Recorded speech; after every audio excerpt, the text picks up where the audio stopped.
का मोहिनी के 3 बेटे थे।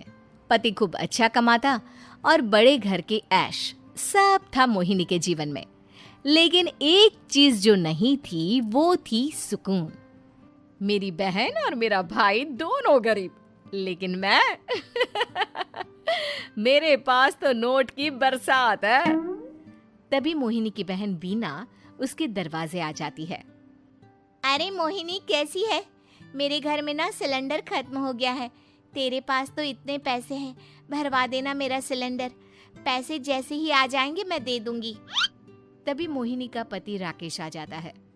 क्या है बिना, ये अपने घर की परेशानी हम लोगों के घर ना गाया करो।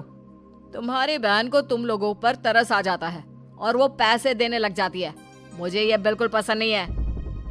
ओ जीजा जी, नहीं, मैं तो वो बस अच्छा, मैं चलती हूँ। बीना वहां से चली जाती है। उसके जाने के बाद अच्छा किया जो आपने सुना दिया। अरे न जाने क्या सोचकर मेरे घर आ जाती है कि जैसे यहाँ तो भंडारा भरा है। अरे कितना तो दे दिया। अच्छा जी, जरा 1000 तो देना। वो बिन्नी दीदी है ना, उनके घर जा रही हूँ। उनका पोता हुआ है तो मुंह दिखाई दे दूंगी।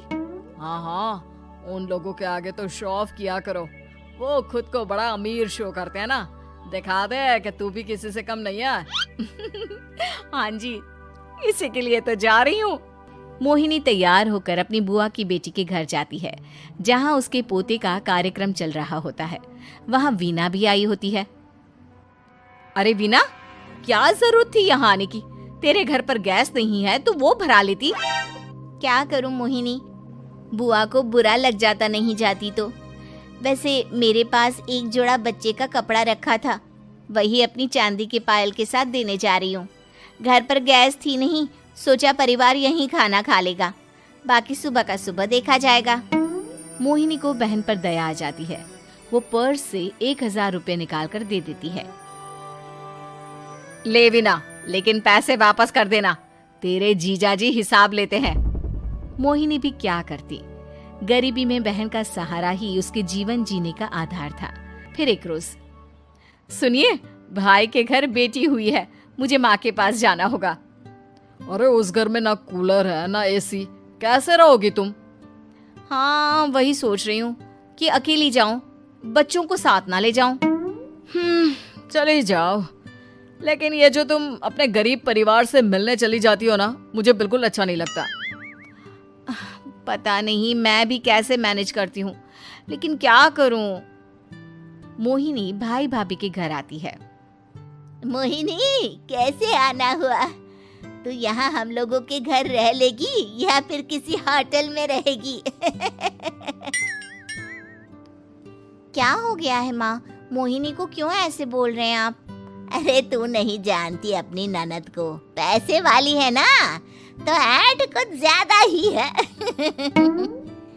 मोहिनी को माँ की बात का बुरा नहीं लगता है, क्योंकि उसे पता ही नहीं चलता कि माँ उसे जली कटी सुना रही है। वो भाभी की बच्ची के साथ लेन देन करती है और वहाँ से चली जाती है। उसके जाने के बाद, माँ, क्यों आप मोहिनी को इतनी सारी बातें सुनाती हो? भाई का बेटा बोल पड़ता है। माँ, क्योंकि दादी जानती है कि बुआ के अंदर घमंड है। सही बोल रहा है मोहन। बहू भले तुझे ना दिखता हो, लेकिन मुझे और मोहन को दिखता है कि वो कितनी घमंडी है। मोहिनी मायके आती है, जहाँ गरीबी के कारण चीजें कम होती हैं। इस मोहन के बच्चे को काम पर लगा दो ना, किसी दुकान या किसी होटल में। बर्तन धो लिया करेगा, कम से कम 4 पैसे और आएंगे घर में। देख मोहिनी, माना तेरे पास पैसा है, लेकिन तेरे भाई के दिन इतने भी बुरे नहीं चल रहे कि वो अपने बच्चे की पढ़ाई रुकवा कर उससे बर्तन धुलवाए। मोहन माँ की ओर देखता है, जैसे आंखों से बोल रहा हो, देख लिया बुआ का हाल। हाँ मोहिनी, बात तो सही है, लेकिन अभी मोहन को पढ़ना है। आखिर तुम भी तो अपने दोनों बेटों को पढ़ा रही हो ना। मेरे बेटों से कैसे कंपेयर कर सकती हैं आप? अरे वो तो कलेक्टर बनेंगे। हाँ, कल को वो मोहन को नौकरी में रख लेंगे, क्यों? मोहिनी कुछ दिन और रहकर चली जाती है। धीरे धीरे दिन बीतता है। मोहन बड़ा होता है और कड़ी मेहनत से सफल भी हो जाता है। मोहिनी, माँ के जाने के बाद तो तुमने भाई भाभी के घर जाना छोड़ ही दिया, क्यों? वो क्या है ना, उन लोगों का घर छोटा है, मेरे बच्चे जाना ही नहीं चाहते। पर तुझे क्यों अचानक मायके की बात याद आ गई? यार, मेरा तो मायका है, भाई भाभी है, मेरा तो आना जाना लगा ही रहता है। हाँ, क्योंकि तुझे आदत है ना ऐसे छोटे से घर में और कम पैसे में रहने की। वैसे क्या खबर है आजकल मायके की अपने? अब वो घर छोटा और कम पैसे का नहीं रहा, क्योंकि मोहन तो बहुत बड़ा आदमी बन गया है। फिर क्या? मोहिनी भाभी को फोन करती है। मोहन किसी बड़ी कंपनी का मैनेजर हो गया है क्या भाभी? क्या ये सच है? हाँ मोहिनी दीदी, अब तो हम लोगों के गरीबी के दिन कट गए। आपके भाई ने कोई अच्छे कर्म किए होंगे जो हम लोगों का बेटा इतना अच्छा कमा रहा है। देख लो भाभी, पहले भी आपने कई गलतियां की थी, आप थोड़ा संभल कर चलना। भाभी को मोहिनी की बात समझ में नहीं आती कि वो क्या कहना चाहती है। फिर एक दिन वीना मोहिनी से कहती है, मोहिनी, हमारा भतीजा मोहन अच्छा कमा रहा है, क्यों ना मैं अपने बेटे की नौकरी के लिए उससे बात करूं? अरे बुआ का बेटा है, ये सोचकर मदद तो करेगा ना? हाँ हाँ, क्यों नहीं करेगा, उसके बुरे दिन में तो हम भी खड़े थे। मोहन को वीना फोन करती है और अपने बेटे की मदद करने की बात करती है। हाँ हाँ बुआ, क्यों नहीं, आप सिद्धार्थ को भेज दें, मैं अपनी ही कंपनी में उसकी नौकरी करवा देता हूँ। दिन बीतते हैं, अब वीना के हालात भी अच्छे हो जाते हैं।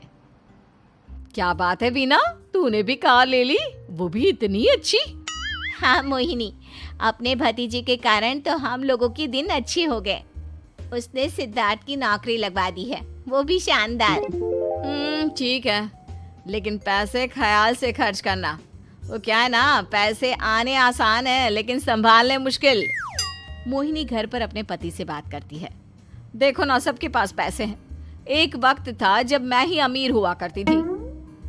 लगता है कि ज्यादा दिन नहीं रह पाओगी, मेरी नौकरी को कुछ साल ही बचे हैं और तुम्हारे दोनों लड़के निकम्मे हैं।